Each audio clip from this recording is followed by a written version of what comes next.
In this video, we will discuss the phenomenon of meter loading when measuring voltages or currents using a multimeter. This is a phenomenon that can be very bad if you're not aware of what happens, in the sense that it can make your measurements be quite incorrect. Although with modern digital multimeters, quite often their input impedance is large enough that you don't have to worry about it nearly as much. But to describe the phenomenon, let's do the following. Suppose I have some circuit, and part of this circuit is a resistor. And let's suppose that it has some voltage across it.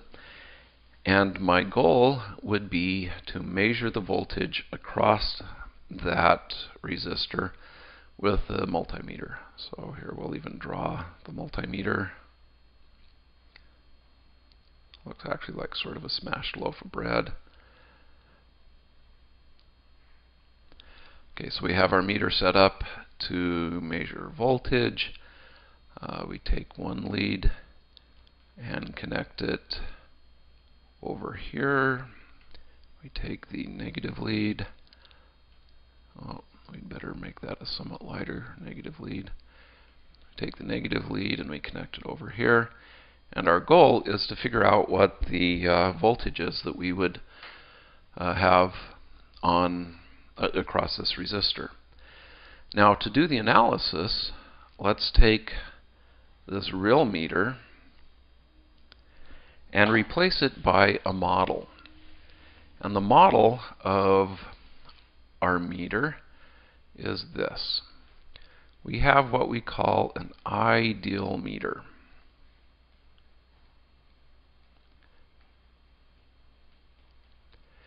And this is a device which unfortunately doesn't exist in the real world. But if I could connect this device to the probes that I'm using to measure a voltage, it would measure that voltage exactly, and it would do it without allowing any current to flow through itself. Now, again, that can't be done in real life. So in real life, every real meter can be modeled by an ideal meter that also has an input impedance, what here I've called Rm. It has an input impedance between the two terminals, at least when you're measuring voltages. And typical values for Rm, 1 megohm or 10 megohms, these are actually some standardized values. Or modern high-performance meters, Rm might actually be 1 gigohm. For those of you that have not memorized your prefixes yet, this is a billion ohms. And when I do the measurement, something interesting happens. I have the impedance of the meter. It's connected by these probes in parallel to the resistor whose voltage I want to measure. And so what this means is that the rest of the circuit, this is the rest of the circuit,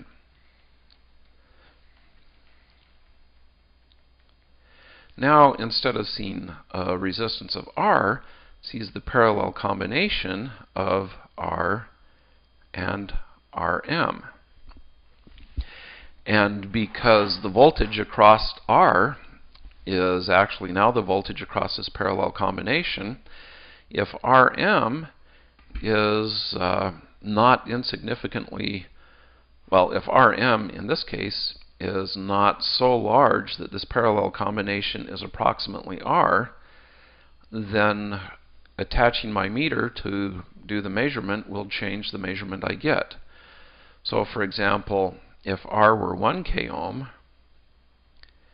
so let's just look at an example here, and Rm, let's just say, is equal to 1 megohm, then the parallel combination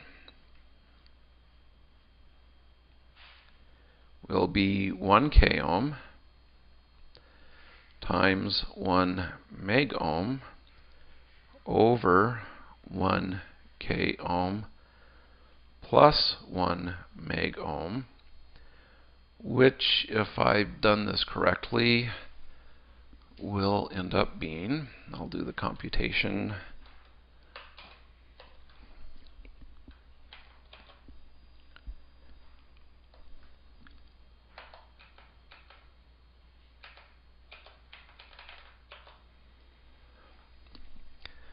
it will end up being 999 ohms. So the change that I would see in any voltage across the 1 k ohm resistor due to this 1 megohm resistor is going to be less than 1,000th of the overall voltage. So that would be, what, 0.1%? So that's not a big change. And if Rm is 10 megohms, then the difference that I would get between the 1 k ohm and the actual resistance that I'm measuring the voltage across would be even smaller. If it's 1 gigohms, then your measurement device isn't accurate enough to even notice that there's anything different there.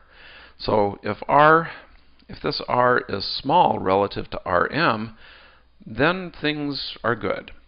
On the other hand, suppose now that R is 1 megohm, and let's suppose that Rm is also 1 megohm, then the parallel combination of these two will be 0.5 megohms. So if this R is about the same as the meter resistance, input impedance, then the voltage that I measure across this resistor will go down by a factor of 2. In other words, it will be half of what I would expect to see had I not connected the meter. So again, if you've got a 10 megohm meter impedance, then the decrease in voltage would be approximately 10%. If you've got a 1 gigohm input impedance for the meter, then it's going to be less than 1%. So the point is, you can typically make measurements without worrying too much about this, but you need to keep in the back of your mind the idea that the meter does have an input impedance. And if you are measuring resistance, or I'm sorry, if you're measuring voltage across a resistor whose value is comparable to the input impedance, you're going to get a fairly significant error in your measurement. Similar things happen when you're measuring current. The meter has, in the current measurement mode, the meter has what's called a shunt resistance. And this is basically the resistor that the current passes through, and then the meter actually measures the voltage across the shunt resistance.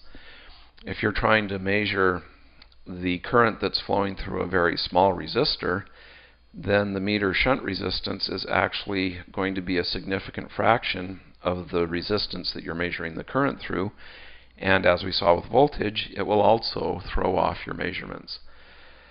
So again, there, the idea is that smaller shunt resistances are better, and this isn't a problem unless you're looking at measuring current through very small resistors. So this is an introduction to the sorts of errors that can occur because of meter loading. Hopefully you found this helpful.